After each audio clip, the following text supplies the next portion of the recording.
So my name is Elizabeth Egan. I'm a social worker on the child protection team at Boston Medical Center. And I feel really lucky to be here with my colleagues, Dr. Genevieve Greer, who is also on the child protection team, and Heather Shue, who's in our pediatric health services research. Who is part of our pediatric health services research team. And so thank you for being here to learn a little bit more about the work that we've done at Boston Medical Center. And I will give you a little foreshadowing that as we move to the end, we may be asking all of you some questions in the room about how to continue to move this work forward.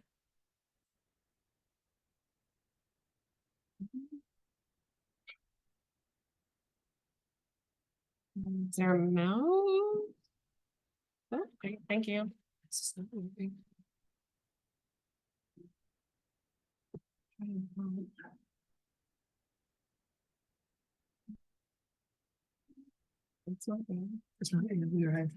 Did anybody remember the secret to the clicker? Anybody know this? Phil is the secret. This has not been working. It's nothing weird. Sure. There we go. I don't try it now. All right, sweet, thanks. So we have no conflicts to disclose, and the opinions that we express today are ours and ours alone. First, we want to acknowledge many of the people that have contributed to the work and our understanding of how to create change in this area. And so on the child protection team, we have many social workers as well as our legal counsel from our general counsel's office. I'll give her a shout out, Wendeley Ortiz Langlois. And then also our colleagues and our mentors who have contributed to our understanding of the impact that substance use has on families, as well as how historical systems of oppression have impacted the child welfare system and continue to impact our families today. We also recognize that these collaborative and contributions of these valued colleagues at BMC are not listed here, but they come from all departments. And I think one of the things you'll see in our presentation today is that collaborative effort across departments and across disciplines. And so first, I'd like to start with a land acknowledgement that we acknowledge that we are on land that is stolen and occupied. We acknowledge that this country would not exist without the prosper if it were not for the enslaved labor of Black people, the spoils of our political warfare on the global South, and the ongoing resource exploitation of our Latin American neighbors. We honor the legacy of Native peoples, of brown immigrants, of the African diaspora, and the lives and knowledge of skills stolen by violence and systems of oppression. We recognize and acknowledge that acknowledgements are empty without meaningful actions. And today we are here on the homelands of the Pawtucket, Nipmuc, and Massachusetts tribal nations. So please keep in mind during our time together, we're going to be talking about issues of child maltreatment and related issues of racism and injustices. Please do whatever you need to take care of yourself during this presentation. Of course, it's not possible to fully address these complex issues in this time that we have together, so expect non-closure. And we hope that this can open up a space for self-reflection to action as we seek to understand the many impacts of stigma and systems of oppression have on our patients, their families, and on ourselves. So our goals today are to understand the basics of mandated reporting of suspected child maltreatment, particularly those for substance-exposed newborns, appreciate how families may be adversely impacted by the child welfare system, understand that structural racism and other systems of oppression shape the epidemiology of child welfare, and recognize opportunities to improve quality of care, policies, and outcomes for families that are impacted by substance use disorder. So I'm going to turn it over to my colleague, Dr. Heather Shue.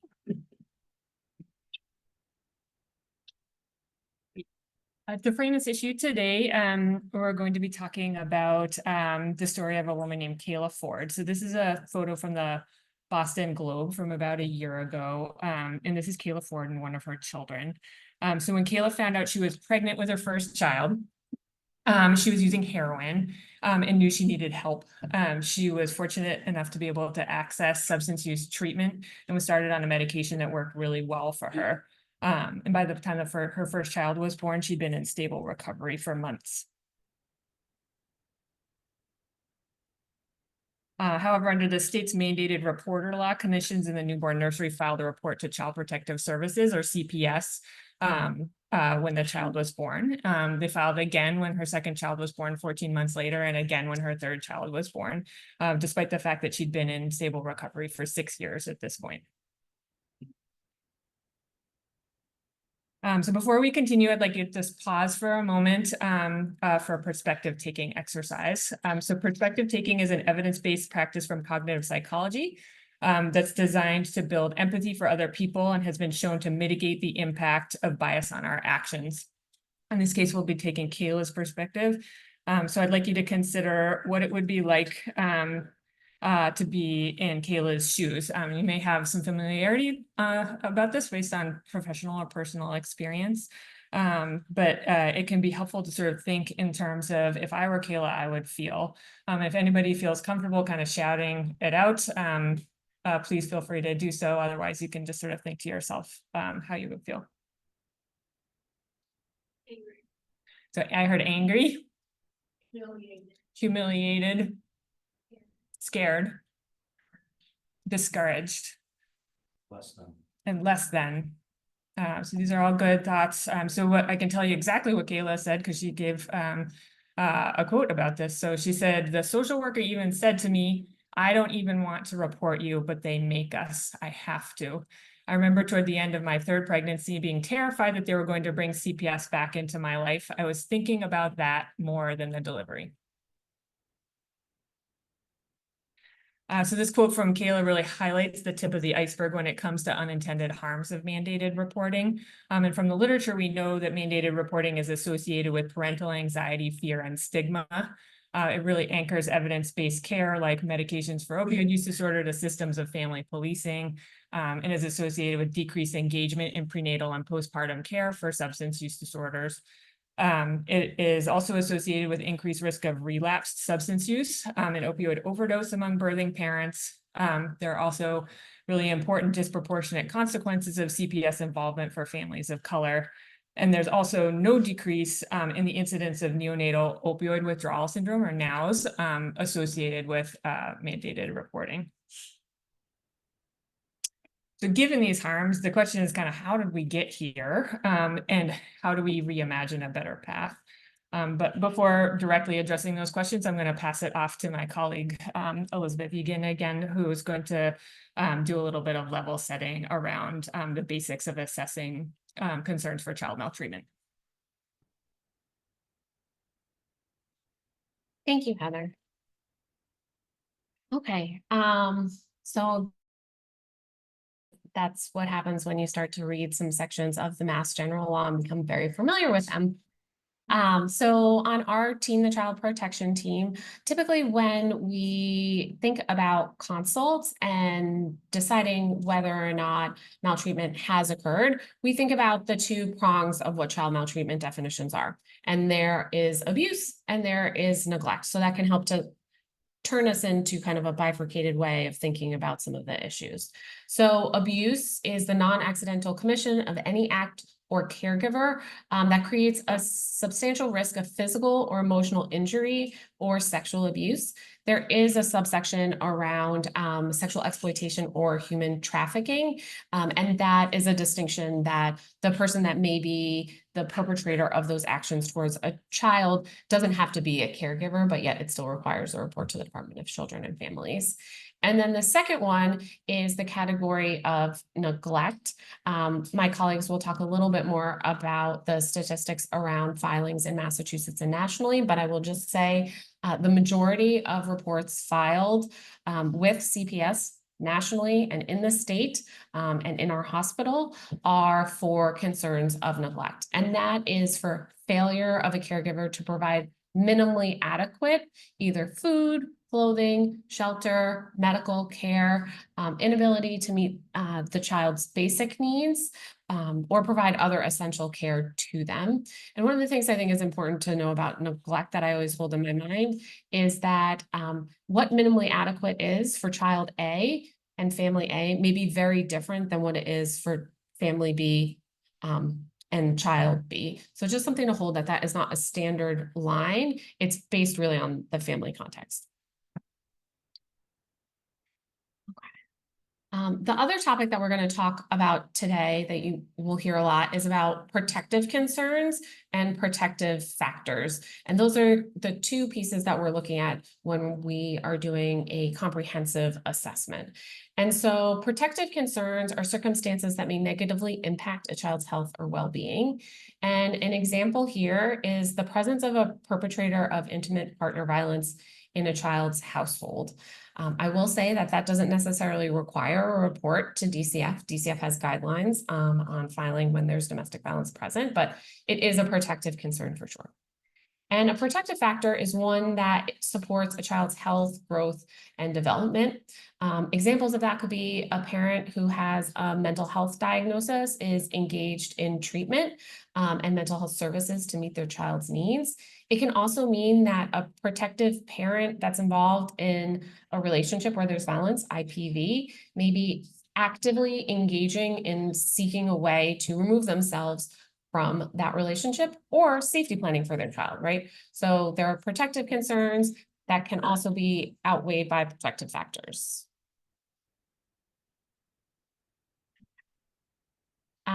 And so in Massachusetts, maybe you'll be familiar with the 51A law, but a mandated reporter who in their professional capacity has reasonable cause to believe a child is suffering from physical or emotional injury resulting from abuse or neglect, physical dependence upon an addictive drug at birth, or a sexually exploited child or victim of human trafficking. And so frequently the questions that our team receives is whether or not a particular scenario or set of facts around a family system rises to the threshold of reporting a 51A to the Department of Children and Families.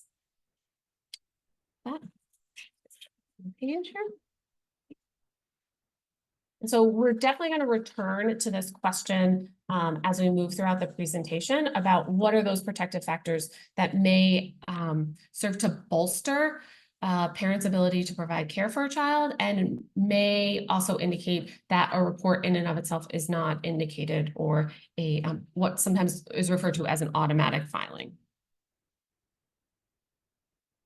Okay, I'm going to turn it over to Dr. Genevieve Prayer.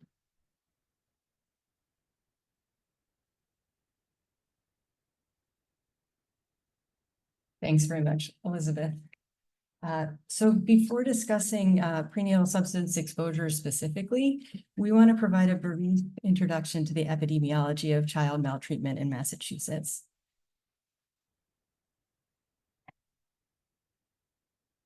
And first, just to situate that data,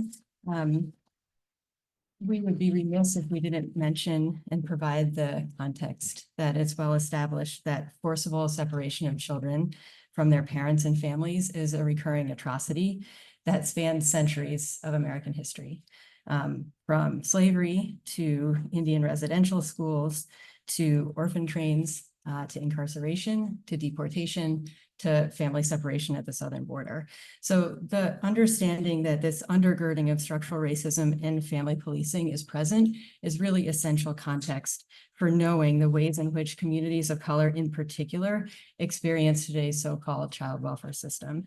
And acknowledging the futility of summarizing this topic in one slide, I just want to invite everyone to take a moment with us to silently reflect and bear witness on the weight of these injustices, and to commemorate this before we move on to our next slide.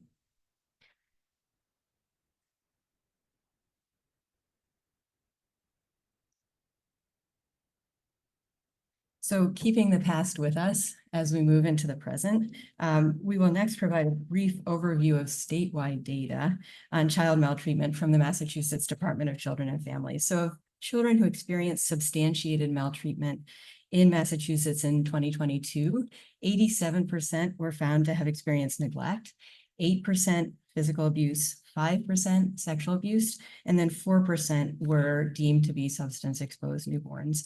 And these percentages do reflect a similar pattern to national data. And please note that a reported child may have more than one form of child maltreatment substantiated, which is why these numbers add up to more than 100%. And as noted in the report, parental substance misuse, domestic violence, and mental health are the most common factors that bring families to the attention of the department. In Massachusetts, based on the most recent data that we have from the Department of Children and Families, we know that the burden of DCF involvement is borne unequally across racial and ethnic groups. In 2022, Black and Latinx children were more than twice as likely as white children to have a report filed with DCF, to have an open DCF case, or to be in DCF custody, as measured by out-of-home placements. And then from 2018 to 2022, looking at the data provided by DCF, 44% of families with a newly opened DCF case previously had an open case with DCF.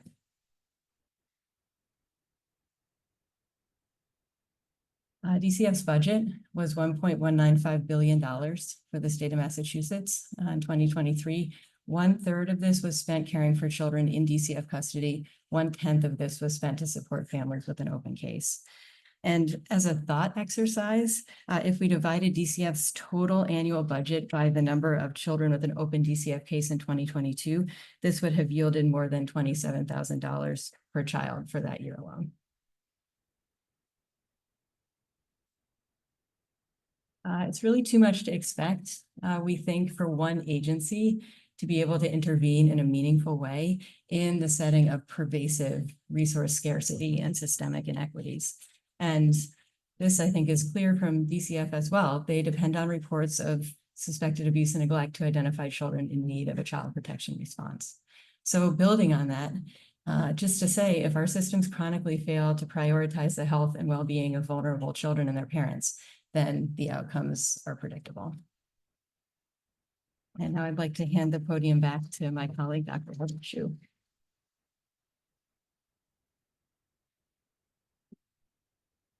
Right, so again, this begs the question of how did we get here? And so now I'll give you kind of the non-lawyer's guide to the legal landscape of mandated reporting for prenatal substance use. Before we get into more details for Massachusetts, I'd just like to provide some national context. So the key federal legislation addressing child abuse and neglect that provides guidance on mandated reporting for prenatal substance exposure is the Child Abuse Prevention and Treatment Act, or CAPTA, which was originally enacted in 1974 and has been amended a bunch of times since then. So since 2003, CAPTA has required that clinicians notify Child Protective Services about newborns impacted by, quote, illegal substance use. But in 2016, CAPTA was expanded to apply to all infants affected by substance use, kind of overall. So this includes prenatal exposure to prescribed medications or to legal substances like cannabis. So it's really important to know that even though CAPTA is a federal law, it is very much interpreted and implemented at the state level. So of the 50 states, 24 consider substance use during pregnancy to be child abuse. 3 consider substance use during pregnancy as a crime requiring incarceration. 11 require reporting all positive drug tests to their version of Child Protective Services. 25 require reporting of all suspected prenatal drug use to Child Protective Services. And 8 require testing for prenatal drug exposure if substance use is expected. Here in Massachusetts, substance use in pregnancy is not automatically considered child abuse. But DCF reporting, so the Department of Children and Families, our version of CPS, is still mandated for, quote, reasonable cause to believe a child is suffering emotional or physical injury resulting from physical dependence upon an addictive drug at birth. And so this includes specifically exposure to illegal or non-prescribed opioids, medication for opioid use disorder, prescribed opioids, as in for sickle cell disease, acute or chronic pain. And so the question is kind of, given that, how do we move forward? And historically, hospitals in the state of Massachusetts have interpreted that guidance as saying we have to automatically file a Child Protective Services report for any case of a substance exposed newborn. However, if we kind of dig into it, a door can open and we can figure out a more productive way forward. And so to talk a little bit more about how we approach that at Boston Medical Center, I'm going to turn things back to Elizabeth.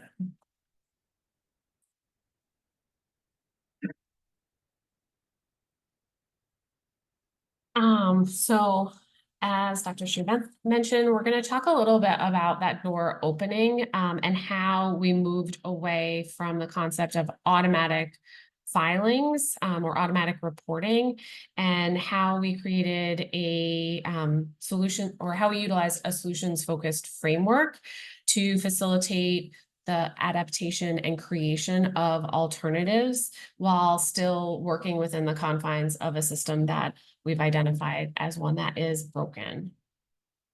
So I'll start by noting that in 2017, DCF released some additional guidance or guidelines around mandated reporting for children who have experienced NAS or are substance exposed newborns.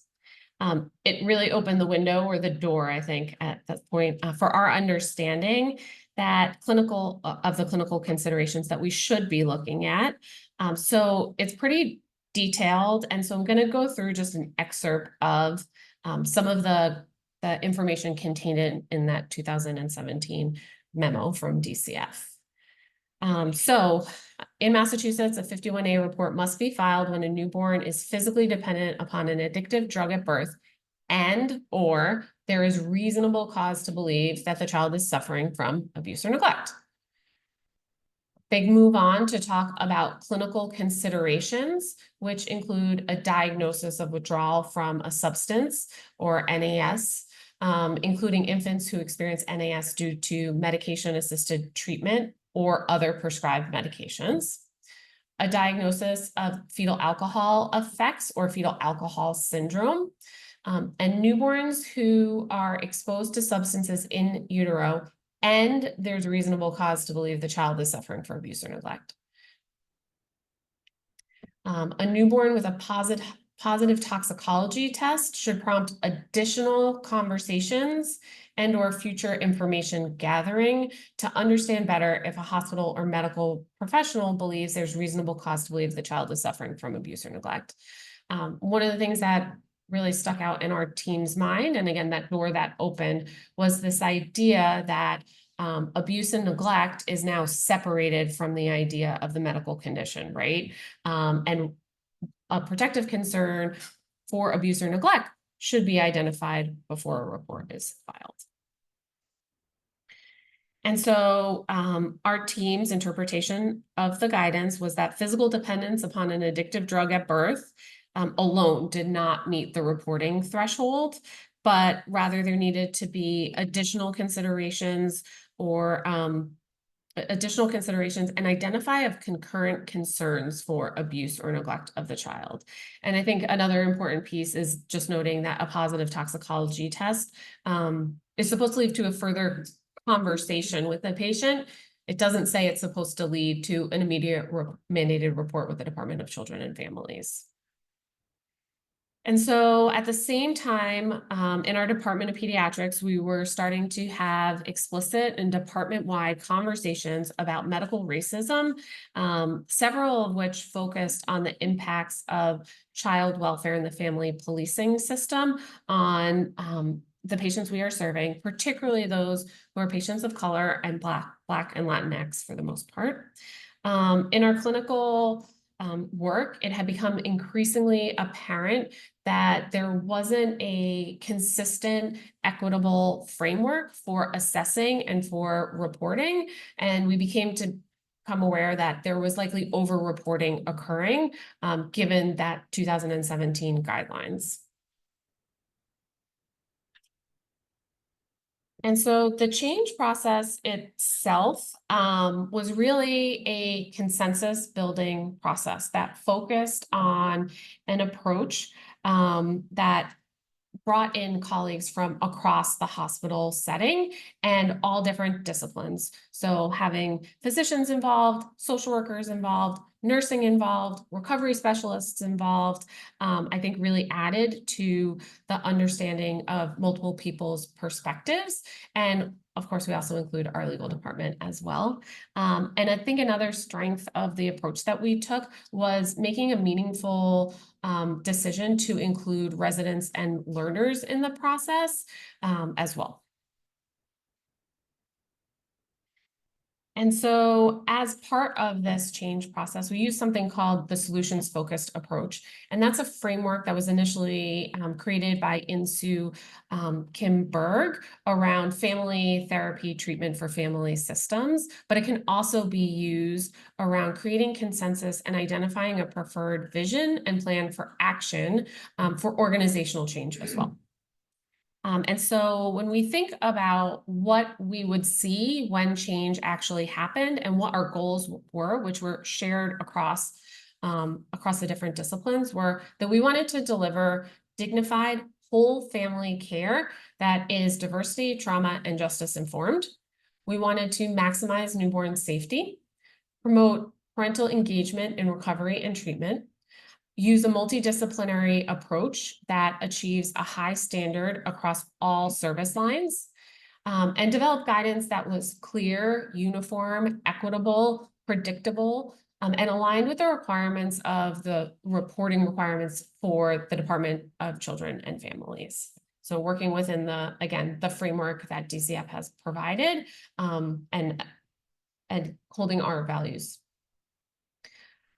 So I'm going to talk a little bit about the guideline change. I'm just going to read through some of the specifics of it. It resulted in a final implementation in the spring of 2021. And these are best practices to inform the decision about whether or not a filing should be made, and how also to gather information and how to support families if concerns are identified. And so a report should not be filed if there are no protective concerns. Pretty straight off the bat. So if you can identify a concern for abuse or neglect, then we're on the path of we should not be filing. Automatic based on reported substance use prior to an appropriate social work assessment. We all know that sometimes patients choose to leave the hospital or choose not to participate in different portions of care. And that's okay. It doesn't necessarily mean that a report needs to be filed, but it can impact whether a report would be filed if we don't have information and we have a significant amount of protective concerns. For cannabis use, when no protective concerns have been identified. For opiate use disorder treated with medications where there's no protective concerns identified. For neonatal withdrawal due to medications prescribed during pregnancy, again, with no protective concerns identified. And also based solely on drug testing results. A piece of the work around assessing for concerns is something that happens in a longitudinal way across a pregnant person's pregnancy and in different places where they receive care. We are very lucky at BMC to have a wonderful group of clinicians in the Respect Clinic who can begin this work, which includes rapport building and trust building and meeting the patient where they're at for their goals for their pregnancy. And so the comprehensive social work assessment will start in that, or typically starts in that place, but also continues after a baby is born on the maternity service and can even continue into the outpatient setting, outpatient pediatric setting. And so the components of the assessment include an understanding of prenatal substance use history and treatment, the prenatal care history, parental mental health, and we made explicit consideration to discuss parental mental health and describe parents as one or more person who will be the primary caregivers for that child. Also thinking about the health of the infant in and of itself. Some babies are obviously medically more complex and have a higher level of need, so it's important to understand that piece in the context. and the family constellation, as well as if there are community-based supports for the family. And then observations on things like bonding, understanding of child development, asking questions around how to support maybe gaps in understanding of how to care for a baby, and then also preparedness for a baby, which we know is one of those things that's really difficult when we're working with families who do not live in a resource-rich environment. And so what are the things as an institution that we can do to help fill those gaps? So if a patient identifies, I have been unable to get a crib or a safe sleep space, they're identifying it. That's a protective factor and one that we as providers can work to address. And then what are the other protective factors that are involved in this family's life? So as I mentioned, the assessment is informed by a social work assessment completed across the phases of care. It includes a thorough chart review, collateral information from providers who would be caring for the family or outside providers, obviously if there are releases present, and also drug testing results. It's really focusing on understanding substance use in the context of parenting and the ability of that person to parent safely moving forward. And also, I think one of the other things that is really important is thinking about patterns and places of recovery and strengths, and returning to those places to understand risk and protective factors. I think it's really meaningful when a patient can identify a period in their life where they have felt strong in their recovery and a feeling in their life where they have felt it has been incredibly challenging and what has helped them get through that moment, because they're in front of us today, right? As I mentioned, we have an incredible team of OB providers, and we also have an incredible team of pediatric care providers in BMC's SOFAR clinic. And so this multidisciplinary team really supports planning around the identified needs and parents' goals, so centering them in the process. Safety planning as needed, either as a contingency because the issue hasn't come up in 10 or 15 years. We should be talking about alternative caregiving in any situation for any family, and this is no less. Connection to mental health or substance use treatment, other community-based resources, and resources that meet basic needs. Again, going back to that concern for neglect, oftentimes it's based on a resource deficit that we ourselves as providers can help support fill. Relapse prevention planning is critical. Obviously, creating a plan of safe care. Preparing and planning for pediatric well child care, particularly if the child has increased health needs to follow up on. And then if there are ever concerns for somnolence or oversedation or impairment in the postpartum period, we view that initially as a medical concern that requires evaluation by a medical provider. It does not mean that the person necessarily is actively engaging in substance use. And so the first step is to develop an interim safety plan, which could look like, let's put your baby in the bassinet for a moment and let me get the doctor to further assess your symptoms and see how we can best manage them. And then we take it from there to see whether or not this, again, is a medical issue or if something else is going on that may be impacting these features for this person. And so I'm going to shift a little bit to when a report is indicated. So if there is a presence of an untreated substance use disorder, a report is indicated. Resumption of substance use, and there's evidence of lack of control and or negative consequences of use. There's a lack of follow-up or other indication concerning for continued substance use. Relevant history of DCF involvement and loss of custody of other children. It is a concerning factor, but not an only factor. And I will say from the reports filed at BMC, that wouldn't necessarily be, if that was the only thing up there, that would not necessarily indicate a filing. Lack of parental capacity to care due to an untreated psychiatric disorder, and a pattern of parental behavior that raises concerns for the safety of the infant. For parental or for Alcohol use, any alcohol use during pregnancy can lead obviously to fetal alcohol spectrum disorder. And most children who are exposed to alcohol during pregnancy will not have the classic dysmorphic features. And therefore, at the time of birth and delivery, it's most likely not known that a child may have fetal alcohol spectrum disorder, given the lack of physical stigmata. Reporting is required when there are clinical concerns for fetal alcohol spectrum disorder at delivery, and that is true even in absence of reported alcohol use. We know that when a filing does occur, it's a fracture to the relationship between the patient and the patient's family, the providers, and the system itself. And so we identified some best practices for when a filing is indicated, because we know that that is not the end of the relationship with a family. It means we need to do more work. A multidisciplinary consultation that occurs either pre-delivery when there's concern that a report may be filed after delivery. And I can't stress this one more, but transparency about the protective concerns. We never want to get to a place where it is a surprise that this report is going to be filed. If OB providers have concerns during the pregnancy, that's the time to talk about it and engage people in a conversation about their goals and what they would like to see in terms of behavior change. We have a chance to make a difference there. I think it's really important to have those difficult conversations.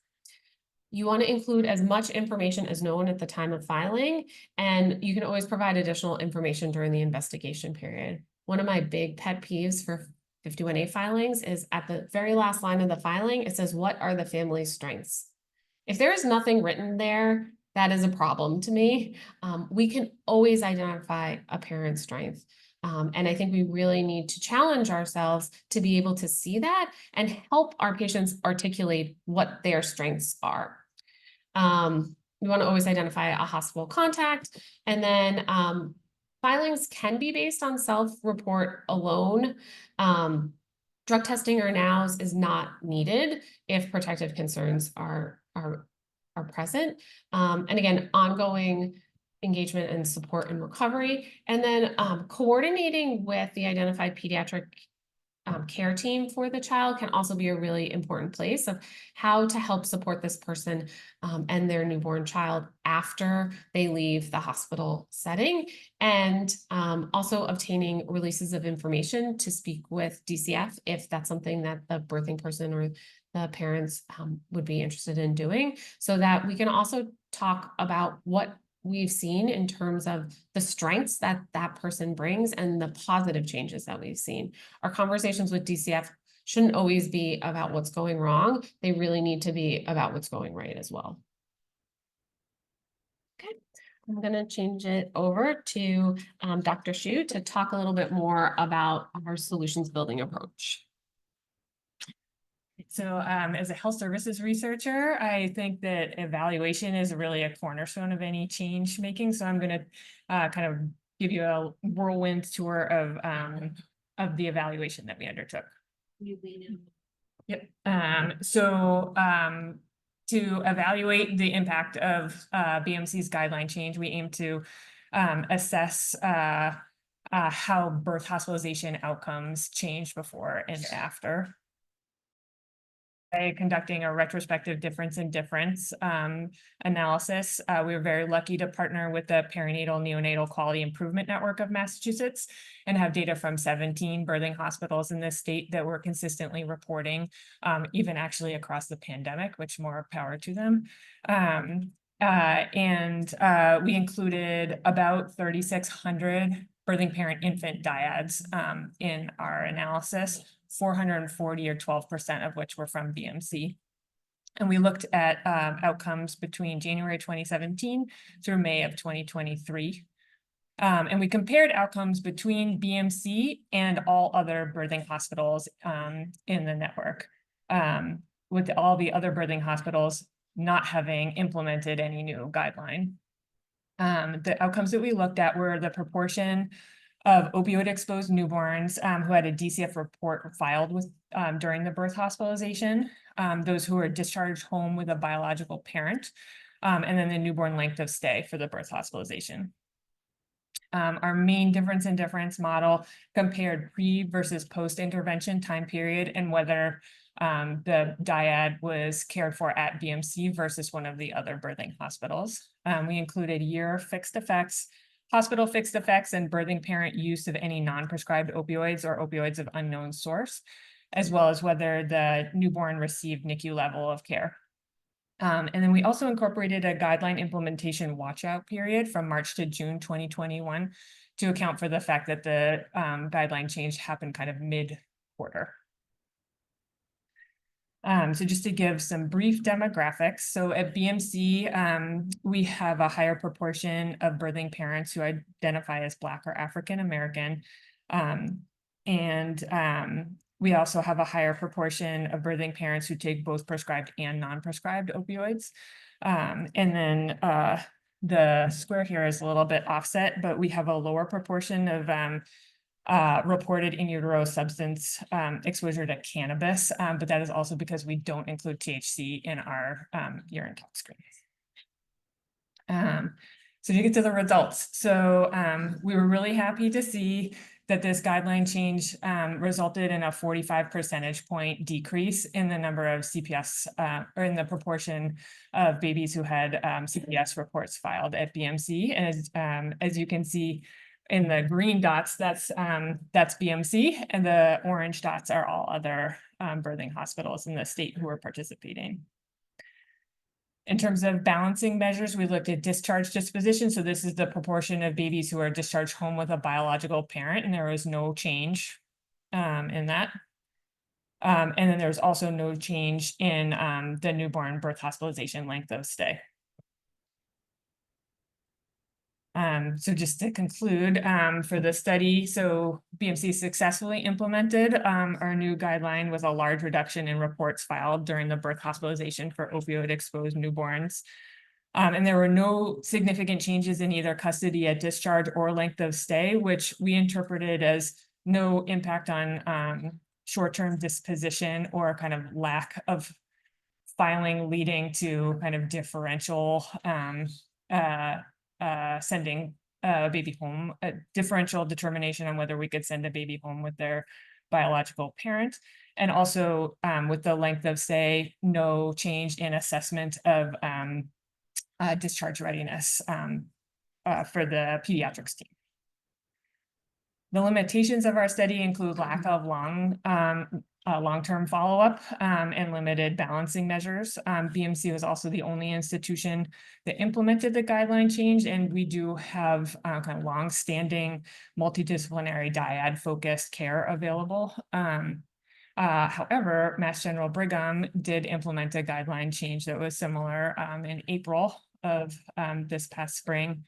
And then the other major limitation is that small numbers and data missingness precluded assessment of racially disparate policy effects. In terms of our future steps, we are currently working on looking at the impact of the guideline change on 15-month dyadic outcomes and working with the state to try to get access to Department of Children and Families data to do that. So we'll be looking at CPS reporting and custody changes after the birth hospitalization, as well as a variety of healthcare utilization and important dyadic health outcomes, including retention in substance use treatment programs, as well as birthing parent overdose and then deaths among both the parent and the infant. So to wrap things up, I'm going to pass it back to Dr. Preer, who's going to talk about action steps. Thanks so much. So in conclusion, although we're used to working with unbroken systems, I think we know that this does not mean we should accept these systems and the toll that they take on patients, on families, and also on us. And so in closing, we would hope that we could encourage all of us to vigilantly reevaluate the ways in which our own medical systems may perpetuate harm when we identify protective concerns, and then think about ways that we can partner with advocates, community members, parents, and others to demand non-punitive, community-driven solutions and alternatives to our current child so-called welfare system. And I think that means demanding justice outside these walls. Abolition is a creative process, and someday is now. So moving from that to some practical thoughts, how do we prevent overreporting? And just building on what my colleagues have already said, show up ready to partner with caregivers from a place of understanding and openness, identify and address ways in which we have failed as providers to meet the needs of patients and families, establish trust by demonstrating trustworthiness. We need to earn trust, and then name and uplift family strengths, prioritize caregiver health and well-being, and recognize when other unmet needs may be driving apparent protective concerns. And finally, demand accountability from the medical system and from other systems of care for the ways in which they cause harm. Institutionally, we, drawing on our own experience, would encourage considering building your own institutional coalition to reassess how DCF reporting decisions are made at your place of work. And a full text of our guideline is available at this QR code. Finally, just talking a little bit about policy reform. Many of you are aware that there was legislation proposed in the Massachusetts legislature. It unfortunately did not pass this session. We're hopeful that in the informal session, this might get reconsideration. And then finally, we want to end with a question for everyone in this room, because we feel like this is really an important jumping off point for next steps. So in cases of active parental substance abuse, what would it look like to truly engage in collaborative safety planning with extant family systems with a primary shared goal of doing everything necessary to support and preserve connections with protective family members, especially parents? We know that meeting families' resource needs and addressing such structural injustices has the potential to decrease reports of neglect. And what we've done at BMC has also decreased number of reports to DCF. But this doesn't address situations where a parent isn't able to care for a child or a baby, and it doesn't address cases of severe maltreatment either, cases in which we know that a child or an infant has been harmed. We see these cases, and in the absence of alternatives, removal from custody seems to be a necessary intervention. And I think we like to end by just saying that we encourage everyone who's interested in envisioning a radical departure from that thought process to think about abolition as an alternative. And just want to leave you with these words from the Upend movement. Encourage everyone to go to their website to learn more. There's a reference on this slide. The Upend movement is a national collaborative that has established a detailed and thoughtful roadmap for centering abolition as a creative process. And so abolition seeks solutions for issues for which the state has no solutions, because the current system maintains and upholds ideologies and constructs that ensure harm will continue. So abolition simultaneously dismantles the racist policies and structures that produce harm and replaces them with resources and supports designed by families and communities that promote the safety and well-being of children in their homes. And to quote the authors of this wonderful report, it is not a broken system, but a system that needs to be broken.